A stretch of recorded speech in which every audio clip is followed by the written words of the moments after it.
Opa, já estamos de volta neste bloco e agora eu quero trazer para você o Balneário do Camon. Na tela aí as imagens do Balneário do Camon, esse lugar delicioso, maravilhoso.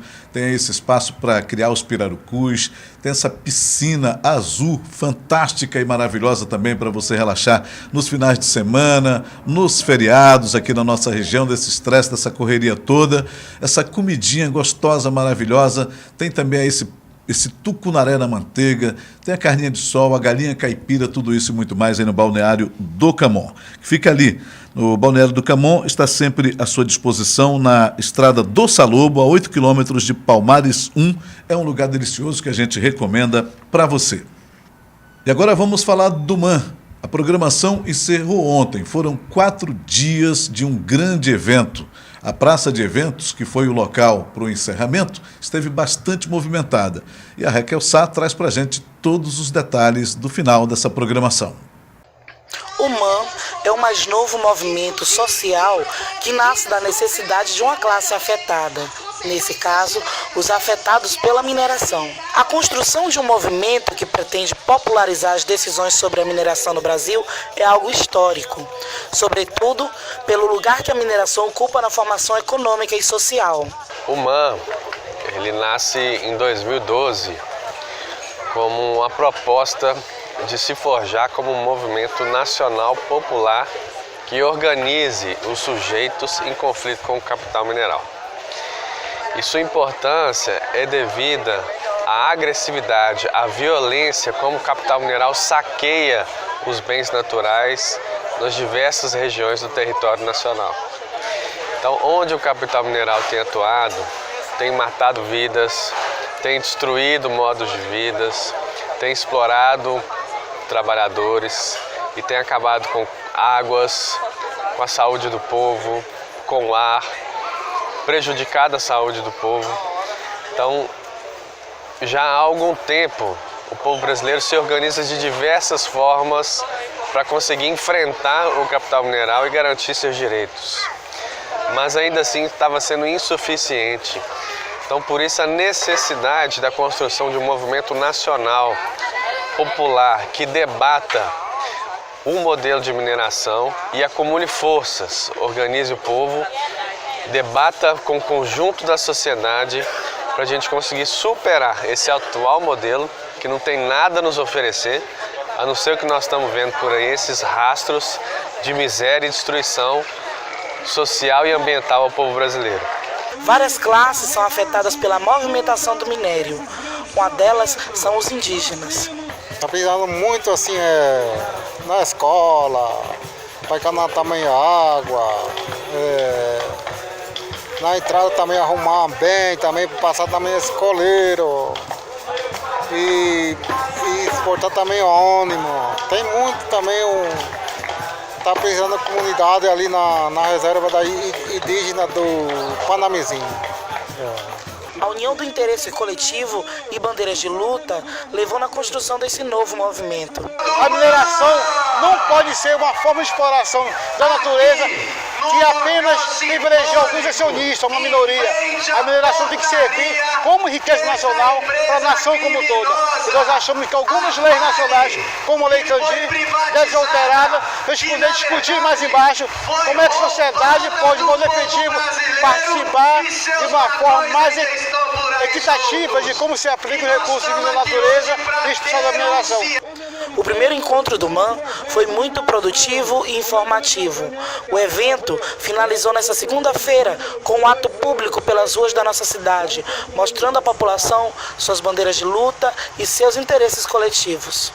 Nossa entrevistada de hoje é uma mulher muito especial, não apenas porque ela é uma comunicadora, jornalista, cineasta, apresentadora, mas porque ela é uma mulher política, envolvida com as necessidades que esse Estado, que este país tem, cada vez mais de mulheres decididas. Ela está com a gente aqui nos estúdios para bater um papo, para a gente conversar, para falar um pouco de tudo, mas principalmente da sua batalha para chegar ao Senado Federal.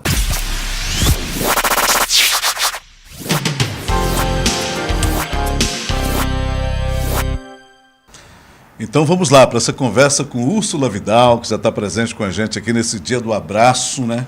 Que bacana, né? Dá um Opa! abraço. Eu tava já esperando você me recepcionar com esse abraço. Aqui geralmente é assim, ó. Só assim. Ah, é? Sim, senhor. Hoje não, diferente, com abraço e tudo mais. Bom, gente, a Úrsula, para quem não sabe ainda, né, e pouca gente, de repente, muito pouca gente não tem conhecimento ainda, é jornalista, cineasta, ativista política, é política, foi candidata a deputada estadual em 2014, candidata a prefeita de Belém em 2016, filiou-se recentemente ao PSOL, a casa dela, né? Ela vai contar por que é a casa dela aqui para gente, e é pré-candidata ao Senado. Úrsula, é um prazerzaço recebê-la aqui no nosso programa e aproveitar aqui para jogar um pouquinho de confete, né? Acho que todo mundo é meio fã, se não é fã por completo seu.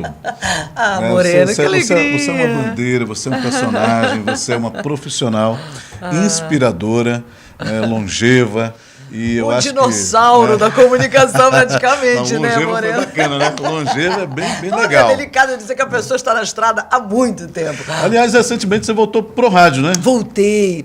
Olha, bom dia a todas as nossas telespectadoras e telespectadores. Isso é uma alegria muito grande. Moreno, que alegria saber que nesse horário, começo de dia, a gente está falando sobre o desejo de todos nós, que é o desejo de todo mundo, né? Política não é um lugar de pouca gente. Política é o lugar de todos nós, né? Então eu acho que a sociedade civil está nesse movimento, nessa vontade de fazer parte disso aí, entendeu? Tirar essa galera já está há muito tempo fazendo do jeito errado e dizer o seguinte: olha, a gente quer as coisas do nosso jeito, do nosso território, com a nossa maneira de falar, com a nossa maneira de fazer, participando efetivamente. E aí tem isso, né? Voltei para o rádio recentemente. Moreno, 30 anos depois, quero te dizer que eu estava nervosa no primeiro dia. Como é que é o seu programa? O programa chama Diálogos, é um programa que vai ao ar segunda, quarta e sexta, das 10 às 11, é um horário bem bacana, né, na Rádio Clube AM, que olha que interessante, tem 90 anos a Rádio Clube AM, e ela tem o maior raio de alcance de sinal entre todas as rádios AM do Brasil. Isso. Portanto, ela chega em muitos lugares e fala com muita gente. E a gente se propôs a fazer um programa que tivesse uma fala para mulheres. Não é um programa com uma temática e agenda voltada para a mulher, mas a gente fortalece a necessidade de falar de políticas públicas voltadas para a mulher. O que acontece é que a gente tem uma subrepresentação grave de mulheres na política. Isto significa que você não leva a agenda urgente das políticas para a mulher. Então, a gente tem um déficit de creche grave, a gente tem um pouquíssimo incentivo a essa mulher empreendedora, a mulher que é trabalhadora rural, quer dizer, você precisa aumentar o crédito, por quê? Porque são questões específicas. As mulheres, elas precisam de uma equidade que garanta a reparação das diferenças. Agora tem um detalhe nisso tudo, né? Criou-se ali uma espécie de cota, de percentual para a participação das mulheres, o que já é, a meu ver, muito preconceituoso. Né? Porque Nem devia ser assim. Nem deveria ser assim. Mas, por outro lado, parece-me que é uma dificuldade, né? de preencher até esse percentual. Vamos colocar as coisas nas informações corretas que a gente não tem acesso. E eu também fiquei muito impressionada quando tive acesso a esses dados. Olha o que acontece, Moreno. Quando houve a reforma, uma pequena reforma política, não foi a reforma que nós gostaríamos, mas uma pequena reforma política, 5% do fundo partidário tem que ser destinado a políticas de promoção e incentivo à participação da mulher na política. De 5% a 15%, mas o mínimo é 5%. Vamos combinar que tinha que ser 50%? Nós não somos 50% da população? Né? O nosso estado do Pará, quase metade das famílias é chefiada por mulheres. As mulheres hoje acessam as funções no mercado de trabalho, formal ou informal, e ganham, em geral, 1/3 menos do que os homens. E se for negra, 50% menos. Então, isso quer dizer o seguinte: a gente tem não só que garantir essa equidade de gênero... Ou seja, coisa grave com alguns agravantes. Não só a equidade de gênero, quer dizer, você dá a condição para a mulher que ela ocupe os mesmos espaços, como você ter mais políticas ainda, porque nós estamos muito atrás no acesso à política pública. Aí o que aconteceu? Além disso, que é pequeno, eu acho, um valor, mas já é algum avanço, quando você cria as cotas para mulheres, que é 30% das candidaturas femininas dentro das chapas, olha a esperteza dessa reforma. O exemplo, na Assembleia Legislativa do Estado do Pará, você tem 41 cadeiras. Aí, as coligações apresentavam 41 candidatos. O que seria o certo? 1/3 dos 41 serem mulheres. Sim. Não. A reforma criou um extra, uma sobra. Então, são 41 homens e mais 1/3 de mulheres, uma sobra dentro da chapa. O que aconteceu depois dessa mudança? Diminuiu o número de mulheres nos parlamentos brasileiros como um todo e diminuiu o número de mulheres no executivo. Quer dizer, a gente criou uma regra para incluir que provocou mais exclusão.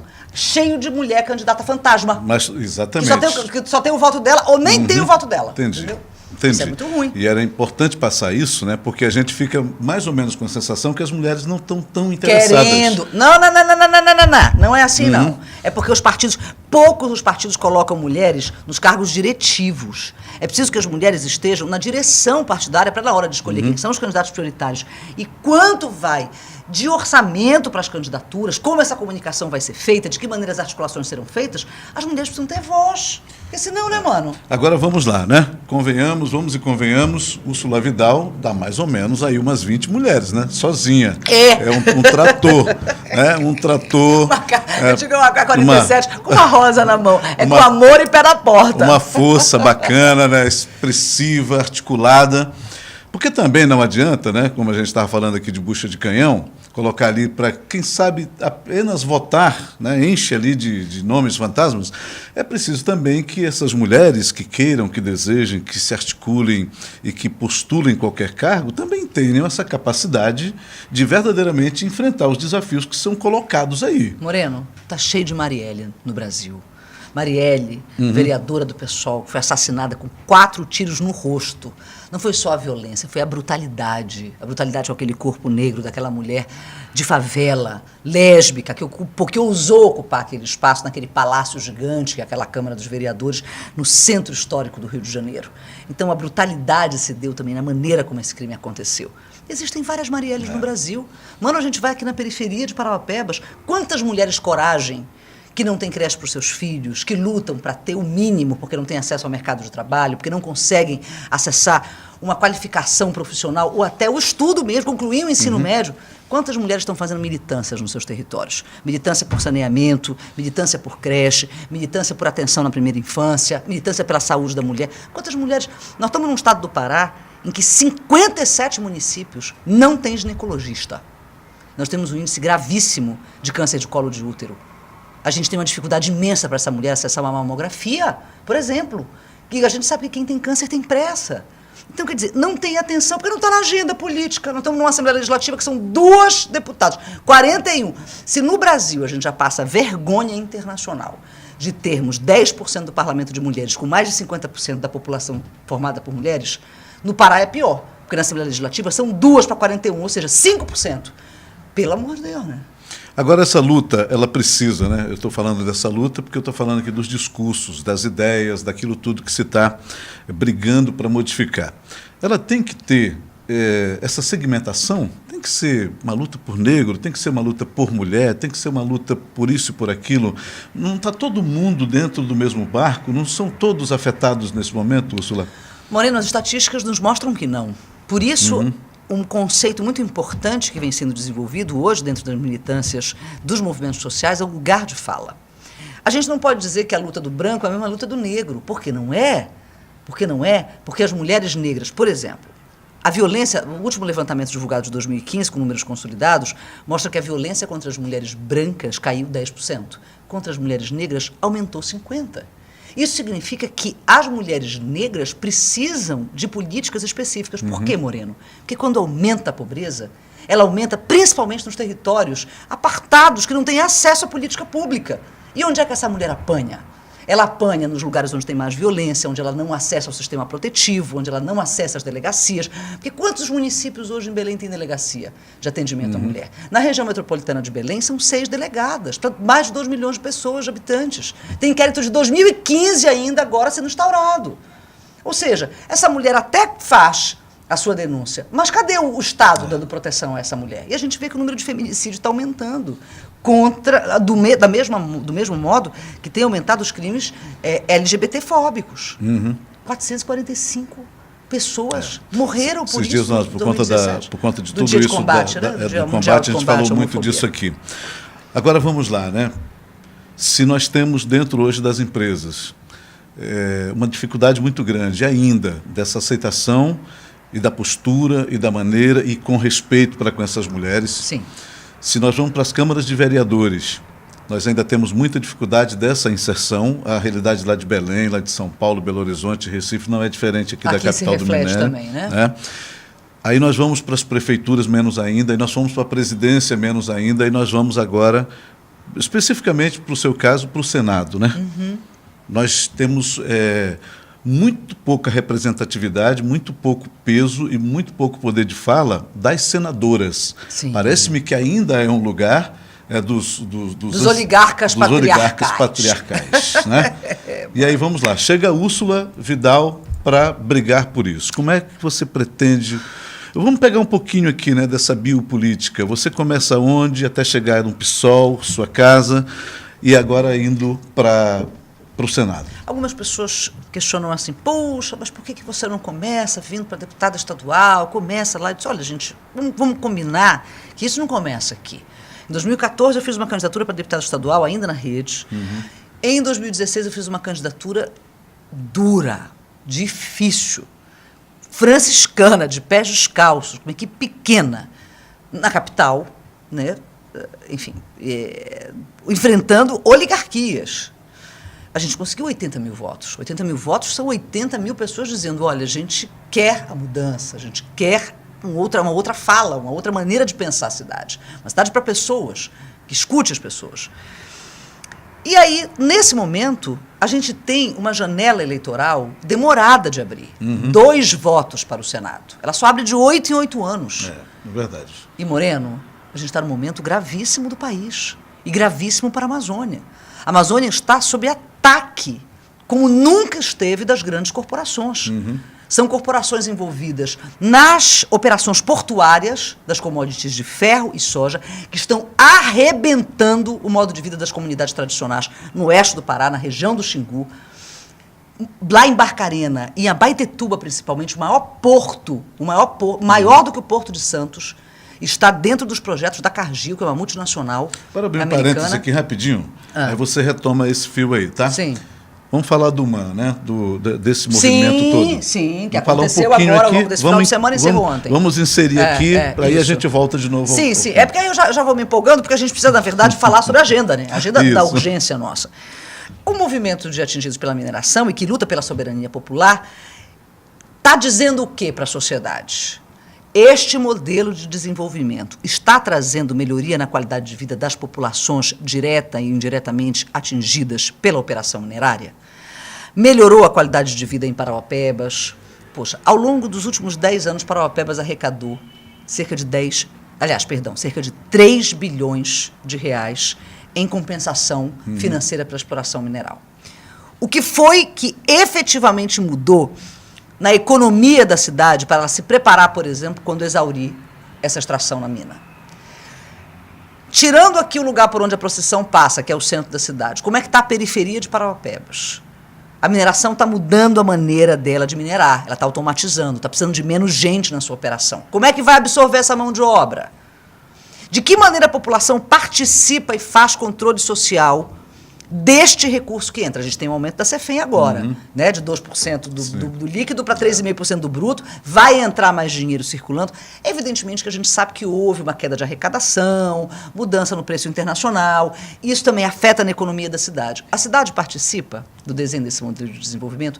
Isto que acontece aqui, acontece na África, isso acontece aqui, acontece no Peru, isso acontece aqui. Então, a gente precisa entender que modelo é esse. Se esse modelo ele é bacana para o acionista da Noruega, que é o que acontece com a Hidro.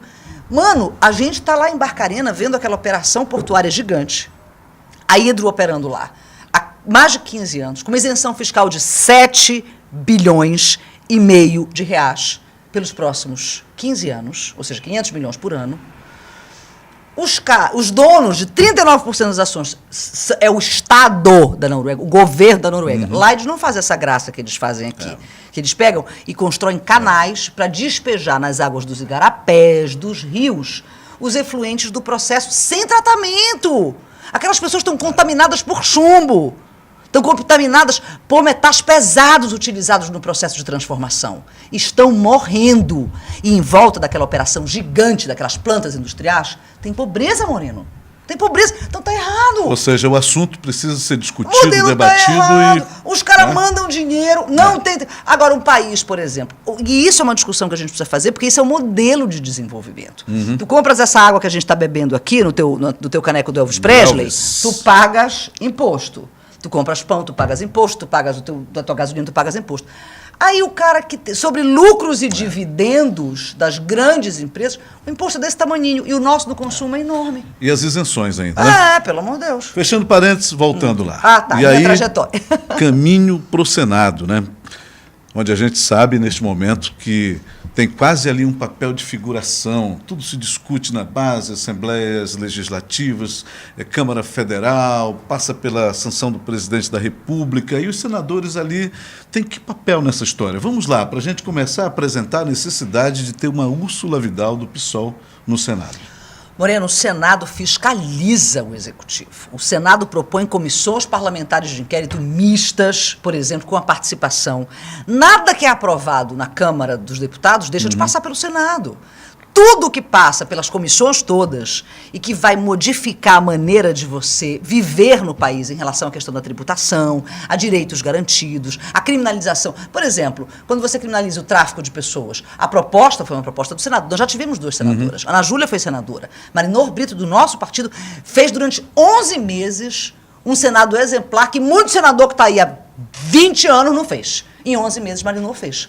Então, quer dizer, quando você trabalha e você está ligado à base, aos movimentos sociais e entende quais são as demandas da população, você leva para dentro da Casa Legislativa as demandas que são reais. Mudar, por exemplo, o sistema protetivo de atendimento à mulher que é vítima de violência. Mudar, por exemplo, criminalizar a homofobia. Como é que a gente vai discutir isso?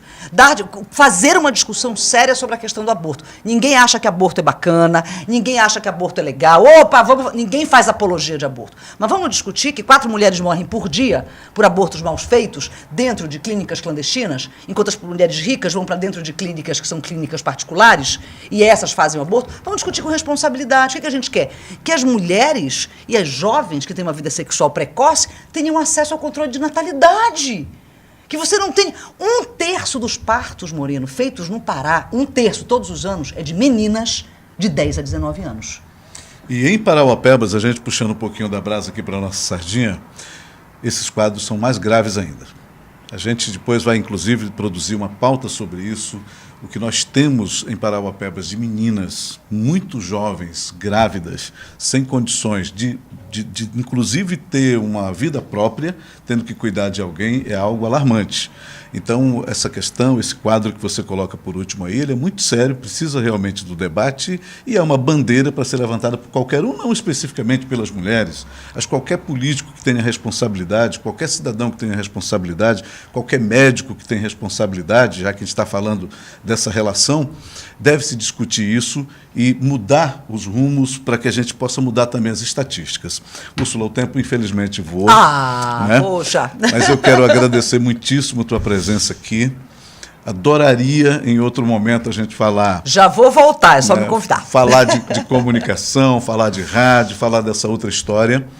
Desejamos aqui, sem nenhum momento querer ficar tomando lado, até porque não é essa a ideia, é que você tenha muito sucesso na trajetória, em nome das bandeiras, em nome da linha que você defende, em nome do Estado do Pará.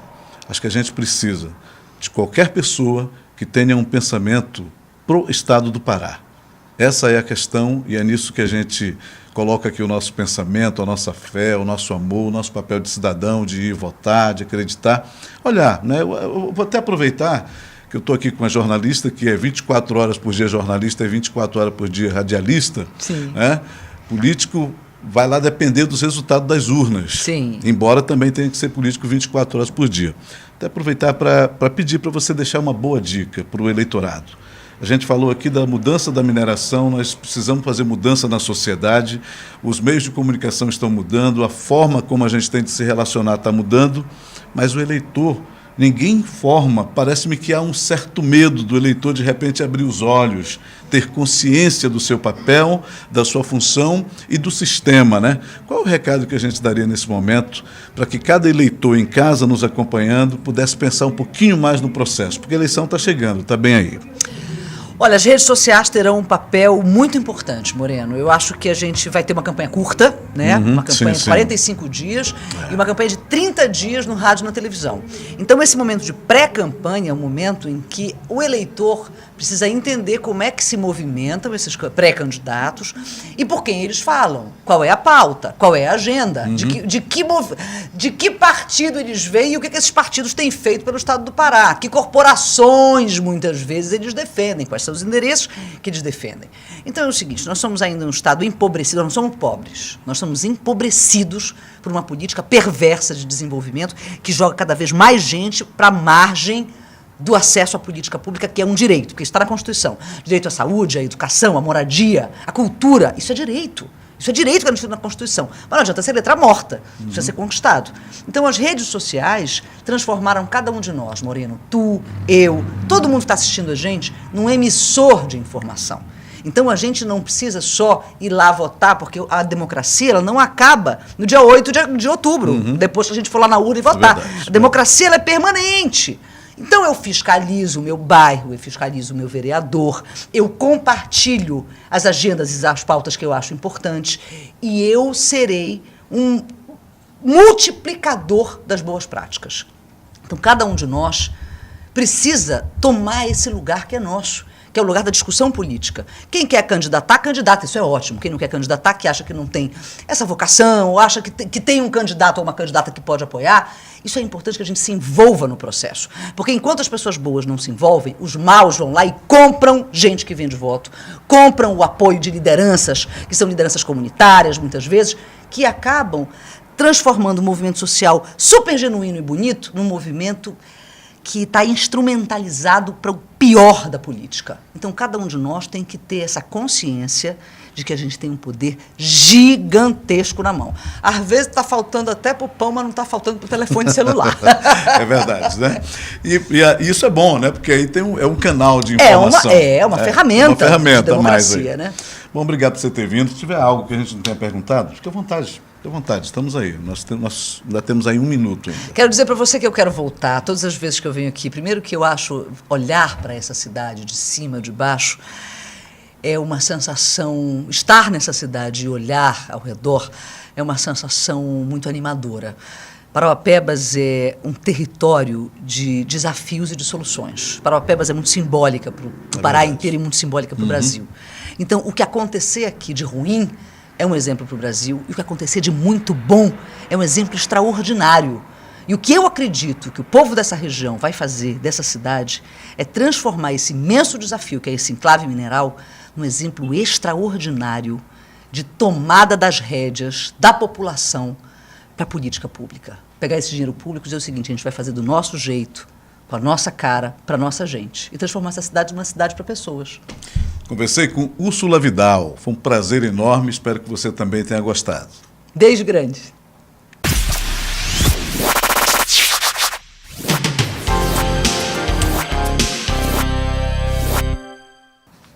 E a gente já vai para o próximo bloco, não antes sem falar da Plangecom para você, um dos nossos apoiadores aqui no programa Na Tela.